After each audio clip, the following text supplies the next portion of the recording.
Freelancing এর জন্য প্রধান যে মার্কেট প্লেস গুলো হচ্ছে, মানে মার্কেট প্লেসটা কি? মার্কেট প্লেস হচ্ছে বাজার। আমরা যখন কোনো ব্যবসা যদি আপনি করতে চান ইনকামের জন্য, কি করতে হবে? দোকান করবেন, ধানের ব্যবসা করবেন, সিজনালি ব্যবসা করবেন, স্টক বিজনেস করবেন।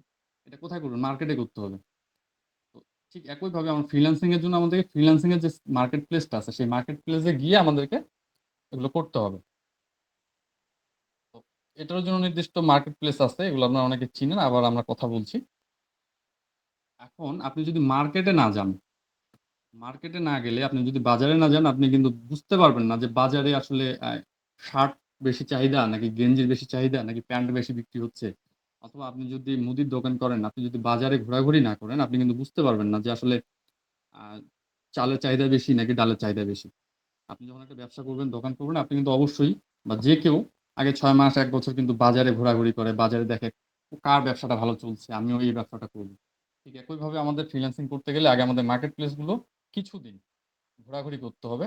মানে ব্যবসা শুরু না করে, অর্থাৎ দোকান না দিয়ে কিংবা কোনো নির্দিষ্ট বিষয় নিয়ে নিজেকে প্রেজেন্ট করার আগে কিছুদিন ঘুরতে হবে। যার কারণে আমি কিন্তু গত ২ দিন আগে কিন্তু আমি আপনাদেরকে এই জিনিসগুলো বলেছিলাম যে বেসিক সেটআপ এবং মার্কেট প্লেস গুলোতে গিয়ে আপনারা বেসিক সাইন আপ করে আপনারা একটু ঘাটাঘাটি করবেন। কোন ধরনের কাজ হয়, কেমন কাজ হয়, কেমন রেট, কেমন রেটিং এই জিনিসগুলো দেখার জন্য। এটা দেখলে আপনাদের আইডিয়া হবে।